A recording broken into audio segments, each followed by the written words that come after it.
যে cost of অপারেশনে সে সাশ্রয় করবে। ধরেন একটা প্রতিষ্ঠানের কস্ট হলো 3, আরেকটা প্রতিষ্ঠানের কস্ট হলো 2, তাহলে 3 2 5 হয়, কিন্তু মার্জ করার পরে এই 3 2 5-এর চাইতে কম হতে হবে, মানে এটা 4 হতে হবে বা 3 হতে হবে। This is first. সেকেন্ড হলো একটা প্রতিষ্ঠানের মনে করেন রেভিনিউ 3, আর একটা প্রতিষ্ঠানের রেভিনিউ 2, তাহলে 5, কিন্তু এটা 6 হতে হবে। সো এইদিকে আপনি 5-এর জায়গায় আপনি 4-এ নামালেন, আর ওইদিকে 5-এর জায়গায় 6 করলেন, তাহলে আপনার মার্জিনটা বেড়ে গেল। সো মার্জার অ্যাকুইজিশনের যদি একদম সোজা ভাষায় কথা বলেন, এটাই আসলে বিষয় যে আমাদের দেশে চাকুরি এক ধরনের সোশ্যাল সাবসিডি। এই দেশে ধরেন কমপক্ষে 2বার বা 3বার পুঁজিবাজারে ধস নেমেছে।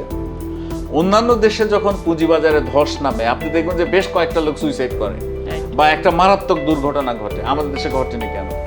কারণ সামহাউ আদার যে কোনো মেকানিজমে এই পুঁজিবাজারের সমস্ত লসটা ব্যাংকিং সেক্টরে ঢুকে গেছে এবং এটা ব্যাংকের ভিতরে এক ধরনের গোল পাকিয়ে বসে আছে।